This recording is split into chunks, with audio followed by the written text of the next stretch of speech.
I just noticed behind me John Deere tractors. I know a lot about John Deere. I love the company. But as you know, they've announced a few days ago that they're going to move a lot of their manufacturing business to Mexico. Trump told a group of farmers Deere could face major tariffs if the company outsources jobs to Mexico. I'm just notifying John Deere right now. If you do that, we're putting a 200% tariff on everything that you want to sell into the United States, so that if I win, John Deere is going to be paying a 200%. Donald Trump just threatened a 200% tariff on one of America's most iconic companies, and it completely backfired. John Deere, the agricultural giant that's equipped American farmers for generations, didn't flinch when confronted by the former president's rage. What happened next shocked political analysts across the spectrum. Instead of engaging in Trump's public battle, John Deere's silence spoke volumes and left Trump sputtering on Truth Social as farmers across the heartland watched in disbelief. The company's refusal to play Trump's game revealed a fatal flaw in his America First strategy. Before we move on, I'd like to ask you a small favor. If you appreciate this content, please take a second to like this video and subscribe to the channel. Over 98% of you watch the videos without subscribing. It costs you nothing, but it makes a huge difference to us. So, did you click the subscribe button? Great, thank you so much. Now, back to the video. It says you see on your screen, in order to position our U.S. factories to undertake these highly value additive activities, it is sometimes necessary to move less complex operations, such as cab assembly, to other locations. John Deere has directed questions about the announcement to a page on its website with the title, John Deere's Commitment to U.S. Manufacturing. Now, this includes moving the production of some models of our skid steer loaders and compact loaders to our factory in Mexico, a facility that has been an important part of our global operation for nearly 70 years. Trump's worst nightmare just came true. A major American company completely ignored him and got away with it. John Deere, the iconic green and yellow tractor manufacturer that's been a staple in American farming for generations, delivered the corporate equivalent of a slap to the face. While Trump expected companies to bow to his America First demands, John Deere had other plans that sent the former president into an absolute meltdown. The agricultural giant has been quietly shifting some operations to Mexico for years, directly undermining Trump's loudest campaign promises. If re-elected, Donald Trump says he'll recruit foreign companies to the U.S. under this pitch: lower taxes, lower energy costs, and less regulation. Former President Donald Trump today vowed to impose a 200% tariff on John Deere's imports. We'll be talking about what that means. What would that look like if... Under my leadership, we're going to take other countries' jobs. We're going to bring thousands and thousands of businesses and trillions of dollars in wealth back to the good old U.S. Their business decisions weren't made in reaction to Trump's policies. They simply continued their global strategy regardless of his threats. When Trump discovered their manufacturing plans south of the border, he unleashed a furious tirade, threatening massive 200% tariffs on their equipment. The response from John Deere? Complete and utter silence. No angry press releases. No Twitter wars. Nothing. They simply continued operations as if Trump's threats were nothing but background noise. This calculated silence drove Trump absolutely crazy. The one thing he can't stand is being irrelevant.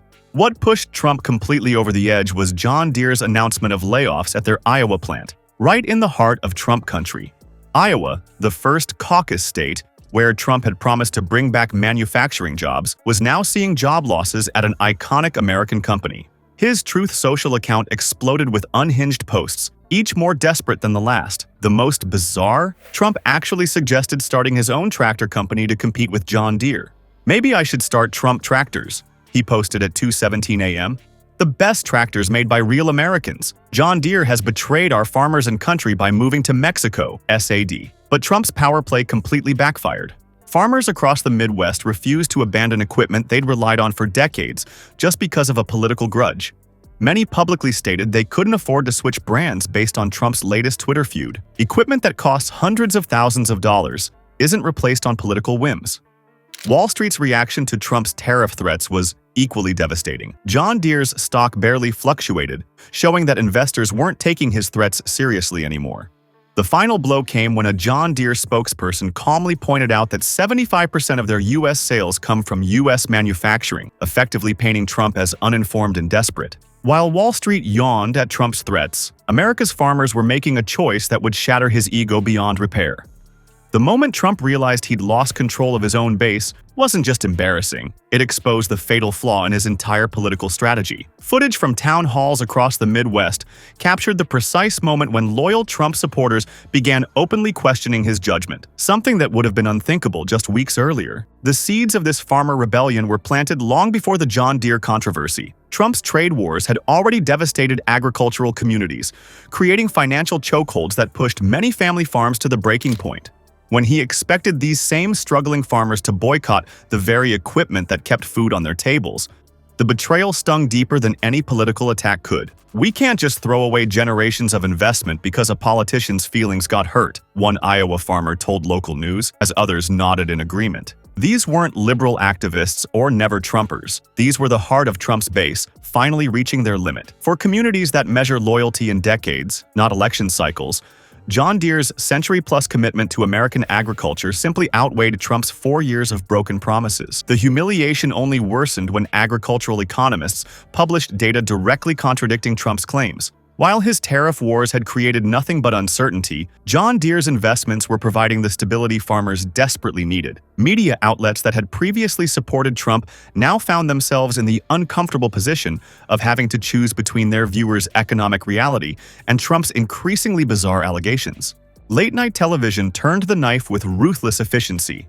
Jimmy Kimmel displayed a montage of confused farmers responding to Trump's attacks, while Stephen Colbert's withering one-liners left audiences howling. The political damage spread when a prominent senator tweeted, "Donald Trump is at war with tractors now," a line that quickly went viral and became a rallying cry for those questioning Trump's grasp on rural issues. Trump's desperate counterattack only dug the hole deeper. His increasingly strange claims about tractor quality and foreign alternatives revealed a fundamental misunderstanding of agricultural economics. Farmers who had defended Trump through countless controversies now found themselves unable to square his rhetoric with their daily reality. The final blow came when John Deere simply stated the obvious. They'd been building real products since 1837 and would continue serving American farmers long after Trump was gone. This quiet reminder of their permanence compared to Trump's fleeting political career landed like a sledgehammer in communities where longevity is valued above all else.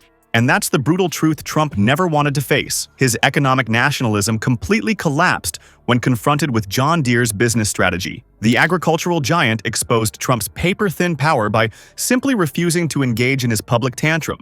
While Trump ranted and threatened, John Deere calmly continued its global operations without flinching. His inability to strong-arm a heartland company revealed the fatal flaw in his populist approach. He can't control corporations that don't fear his social media meltdowns. The farmers caught in the middle faced an uncomfortable reality. The stability they desperately needed wasn't coming from Trump's empty promises, but from companies making practical business decisions regardless of political theater.